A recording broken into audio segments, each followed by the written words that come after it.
I am Muchaneta to Napel, and I'm here at the Key House, which is the innovation hub for Munich Fabric Start. And I'm super excited to be talking to you, because we were just having a chat off camera.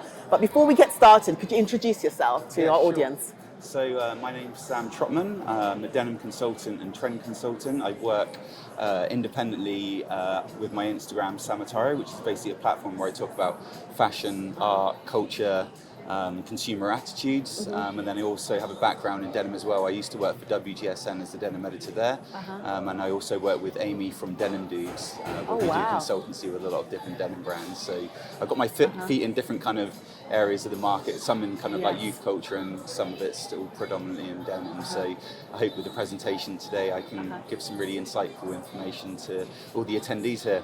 I'm sure you will. I mean, it sounds to me like your experience is quite vast, which I feel like in fashion we really need to wear different hats in order to kind of move forward. So in terms of your denim experience, how do you think the industry itself has been evolving? Would you say that the denim industry is really achieving really good goals in terms of sustainability, or would you say that they could do a little bit more? Yeah, I mean, when I first started working in industry, it was around, I think, 2012. And I remember going to like my first trade shows and seeing brands first start talking about kind of like sustainability then, but it was very much sort of like the first sort of steps. So sort of like organic cottons, like the laser kind of was really starting to be talked about at that point.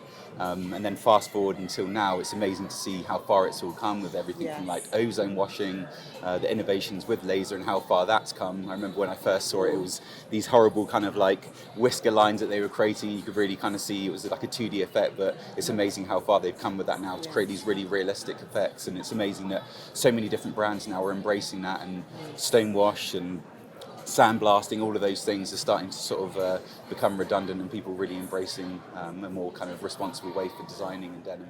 So I mean, I've seen the denim industry really move mountains, it feels sometimes. When I go to the Blue Zone, they're really moving mountains to make a difference in this space. So what hope do you think the fashion industry itself has in terms of doing the same thing? Because I feel like the fashion has a lot of hope, but not a lot of action. Yeah, I feel like because the denim industry, it's obviously got such a bad reputation. It's always known as a dirty business because of its history, I guess, with pollution with water and chemicals, and the consumption of like actually growing the cotton and everything like that. So they've definitely been one of the categories that's definitely instigated sort of the move to sustainability a lot. And you have things like the jeans redesign project, where a lot of the different denim brands in the industry are sort of coming together to really try and figure out the next steps of how they can better the denim kind of supply chain and cycle, and how denim's made.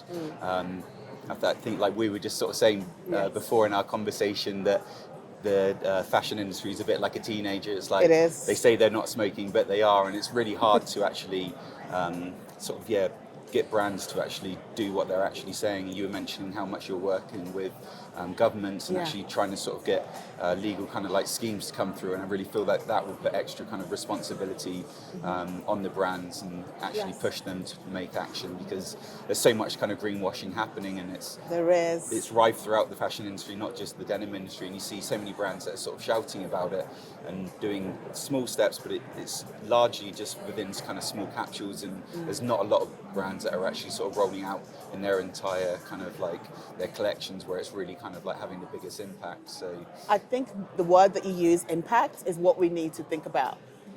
Is what we're doing impactful?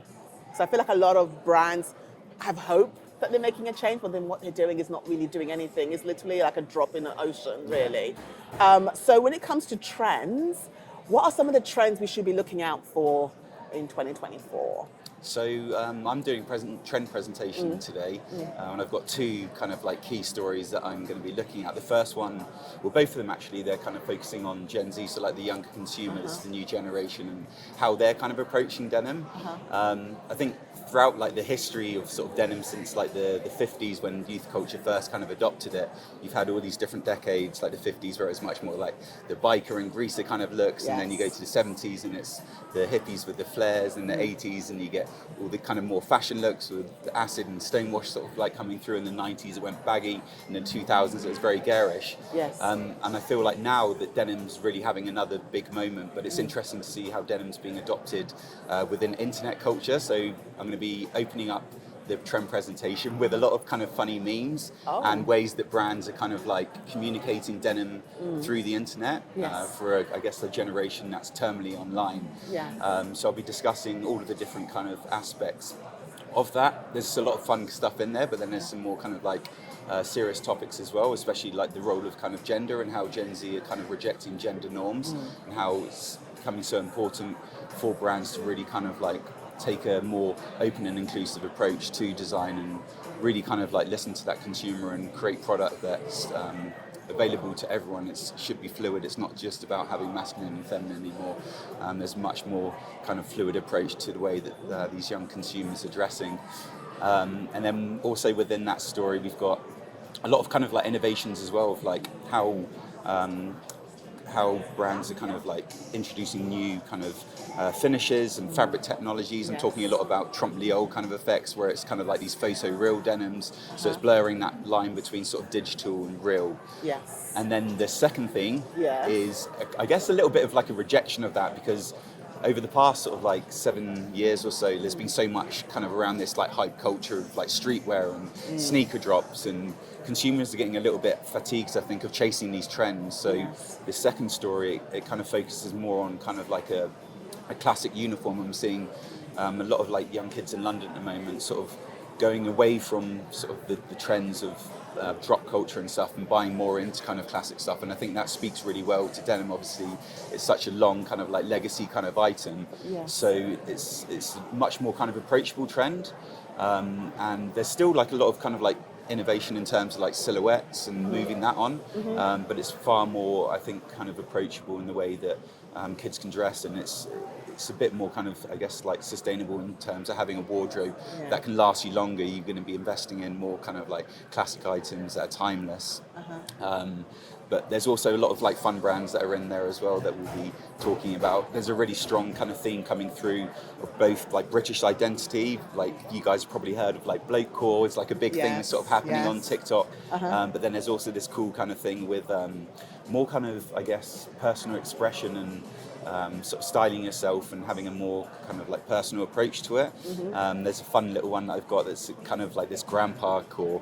There was this trend on TikTok which everyone kind of got the ick about, which was called, what was it, the name of it? It was like grandpa chic or something like that. But basically I've like dissected that trend and sort of broken down what it means, because sometimes they give these kind of like funny kind of titles to these trends when there's actually a kind of like deeper message behind it. So I really want to kind of like drill into that and explore like the styling, like the different kind of items that make up that and why people are actually approaching dress like that. I mean, I think you are tackling a generation that is hard to I guess get to be loyal to brands. I think a lot of brands are like, find Gen Z to be very hard to understand them, and how can I sell my product to this gen that seems to be kind of not sure, you know, which direction they're going in. So the fact that you're actually going to say to them, this is what they're like inclusivity, they're like kind of fluid design. I think it's information that brands need to hear. I think it's very hard for traditional brands to even like change the conversation. I think one of the things that you said there is being sold to, and I think as a generation that's grown up online and they're constantly bombarded with marketing and being sold to, whether it's like through the brands themselves or influencers where they're kind of like selling products. I've noticed just from my experience online that a lot of young kids now are becoming quite sort of jaded to that. So it's really important now for brands to have more of a mutual exchange, I think, in terms of the way that they're connecting with their audiences. Community is always a big word that people are using nowadays, but a lot of the time brands are just kind of like co-opting that term and not actually really working to have that value exchange between the consumers. So in part of the presentation as well, I'm talking a lot about some of the cool young brands that I'm seeing sort of in London and around the world, and how they're kind of like creating these like actual real or nurturing these real kind of communities and giving a bit more value to the consumer in terms of like a neutral, beneficial kind of exchange, that it's not just transactional, and that people are actually getting something out of it and they actually really feel like they're part of like a group. Because I feel like that's so important now in terms of consumers being able to like relate to a brand and really having that personal connection to it. Because it's gone beyond more just purchasing a product now. They want to purchase an experience, they want to look at a brand's values, what they stand for, all play a role nowadays. So it's really important that brands, I guess, are open and transparent. Yeah. I think you get a little bit more respect from this generation if you're transparent than if they discover that you're not. Exactly, and especially being able to sort of like speak through your consumer as well, instead of just trying to sell to them, allow them to kind of be the voice for you. Like you create your universe, but you allow the consumer to kind of talk through that, so that there's really kind of like an authentic voice and sort of identity that comes through that. It sounds to me like you're saying selling a product has changed now. For sure. It's evolved, and brands need to understand that in order to survive this wild, wild west. Yeah, I mean, it's constantly fashion. like evolving, and you've really got to kind of keep your finger on the pulse of how it is sort of evolving. And I guess that's part of my job, to be able to sort of notice those nuances and really kind of like create that in sort of like digestible kind of like pages within my kind of trend presentation. So hopefully people will be able to get some sort of key takeaways from this, and sounds hope kind of move exciting. forward in the future. Yeah. So is this the first time you've come to Munich Fabric Start, or are you a regular?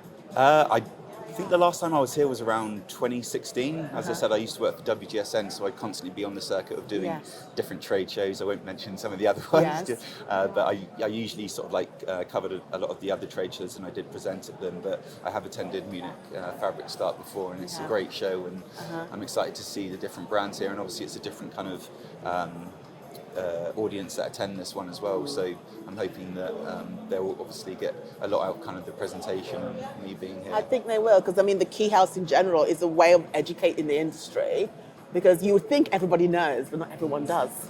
And I think it's us making that assumption that they are up to date with what's going on, whether it's innovation, trends. The truth of the matter is most of them are not up to date. No. And the Key House, this is why I work with them, is the Key House for me is like this hub of what's next, what's coming, be prepared. And that's part of my job, I guess, is to really sort of like be on the ground. I visit kind of like trade shows. I just got back from Paris Fashion Week. I was at Pitti Uomo, Milan, and then sort of like traveling around the world doing different kind of like inspirational things. I think designers have such a hard job these days, being able to sort of get out and do that kind of like inspirational part, and that's always so important, to be able to sort of go there and sort of connect with brands, see retail spaces, like see how different consumers are sort of acting in different sort of regions in the world. And I feel really fortunate that I'm able to do that, and I'm happy that I'm be able to kind of like sort of provide that information for people.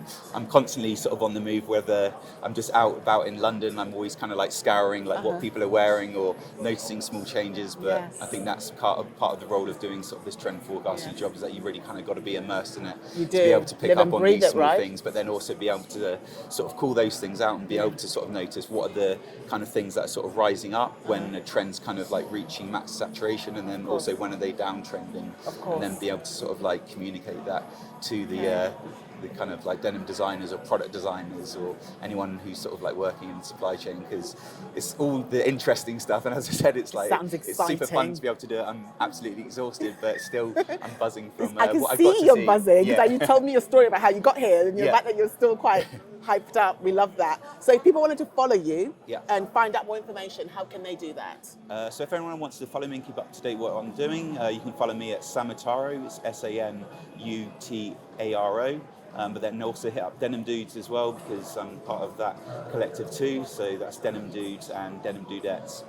Love it. Thank you so much for finding a moment to share with me here on the Key House stage, and I really appreciate it. No, of and course. I'm wishing you all the luck with your talk later. Thank you. Thank you so much.